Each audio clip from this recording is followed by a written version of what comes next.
Tajuk pada malam ini ilmu dan taqwa, dua sayap pembina jiwa. Dan insyaAllah saya akan kongsikan pada jemaah semua yang berkenaan dengan tajuk ini insyaAllah. Dan di sini saya ingin mulakan dengan firman Allah Subhanahu wa taala di dalam surah Al-Baqarah ayat ke-282, iaitu ayat yang terpanjang sekali di dalam Al-Quran. Ia mempunyai 15 line ataupun sebanyak satu muka surat itulah.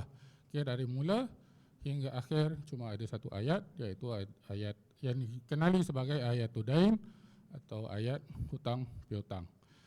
Di sini saya ingin membawa para jemaah semua kepada penghujung ayat ini. Allah Subhanahu wa taala berfirman, "Wattaqullah wa yu'allimukumullah." Wattaqullah wa yu'allimukumullah. Wallahu bikulli syai'in alim. Kata Allah Subhanahu wa taala, dan bertakwalah kamu kepada Allah, maka Allah akan mengajarkan kepadamu, dan Allah Maha mengetahui segala sesuatu.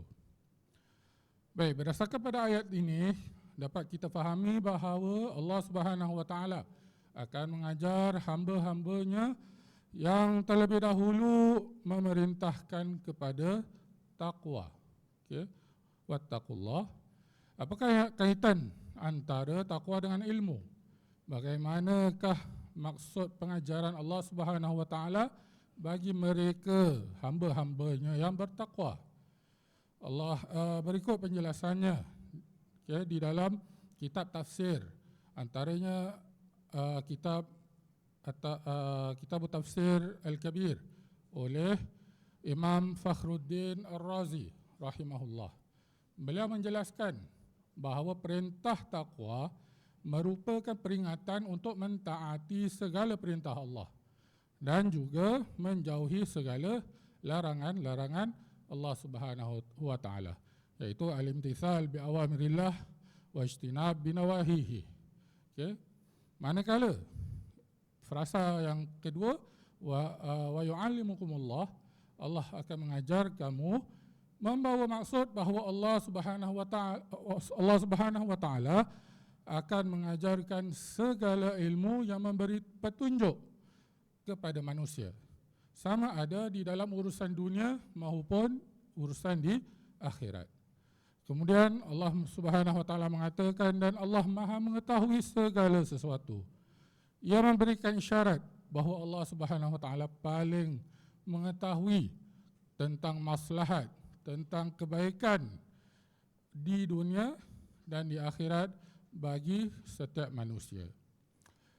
Dalam penafsiran ini, Imam Ar-Razi tidak mengkhususkan bentuk takwa tertentu. Ini menunjukkan bahawa takwa yang dimaksudkan meliputi semua aspek, sama ada dalam aspek ibadah maupun aspek muamalah. Menjawab persoalan kaitan takwa dengan ilmu, Ibnu Ashur rahimahullah dalam kitab tafsirnya At-Tahrir wa Tanwir menerangkan bahawa takwa ialah kunci segala kebaikan dan pelindung daripada kefasikan. Pengajaran Allah Subhanahu wa taala pula merupakan nikmat berupa segala bentuk ilmu yang mengeluarkan manusia daripada kejahilan, khususnya ilmu berkaitan syariat dan keteraturan alam. Perintah takwa juga merupakan bentuk kasih sayang Allah Subhanahu wa taala, kerana takwa menjadi sebab tercurahnya ilmu.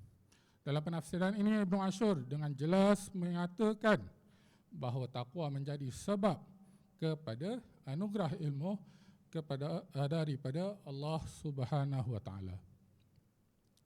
Melalui beberapa rujukan tafsir ini, dengan jelas bahawa ketakwaan menjadikan hati dan jiwa manusia bersih serta suci. Keadaan hati dan jiwa seperti ini memberikan kekuatan dalaman untuk memperolehi ilmu. Kekuatan inilah yang menjadi kunci kepada pengajaran Allah Subhanahu wa taala bagi mereka yang bertakwa, sama ada dalam aspek ibadah maupun muamalah. Sebagai catatan, ini tidak bermakna ilmu hanya diperolehi melalui ketakwaan dan penyucian jiwa sahaja. Ilmu juga perlu dipelajari melalui usaha dan ikhtiar. Dengan demikian terdapat dua jenis ilmu. Yang pertama, ilmu yang diperolehi melalui usaha dan pembelajaran, serta ilmu ilahi yang dianugerahkan secara langsung oleh Allah Subhanahu Wa Taala sebagai buah ataupun hasil dari ketakwaan. Ayat ini menjadi inspirasi bahawa selain belajar dan berusaha, ketakwaan juga merupakan salah satu jalan untuk meraih ilmu. Bertakwalah kepada Allah Subhanahu Wa Taala dengan melaksanakan perintahnya dan menjauhi segala larangannya. Pesan utama ayat ini ialah bahawa Allah Subhanahu Wa Taala akan mengajarkan ilmu kepada mereka yang bertakwa. Kerana ketakwaan sangat erat hubungannya dengan ilmu. Di sini saya juga ingin berkongsi kepada jemaah sekalian tentang syair yang famous jugalah, yang dikarang oleh Al-Imam Syafi'i rahimahullah. Di dalam kitabnya I'anatul Talibin. Teks Arabnya, syakautu ila waqi'in su'u hifdhi fa'arsyadani ila tarkil ma'asi wa akhbarani bi anna ilma nurun wa nurullahi la yuhda li'asi. Yang maksudnya, aku, yakni Imam Syafi'i, pernah mengadukan kepada Imam Waqi', yakni guru beliau, tentang kesulitannya dalam menghafal. Lalu beliau mengatakan kepadaku untuk meninggalkan maksiat.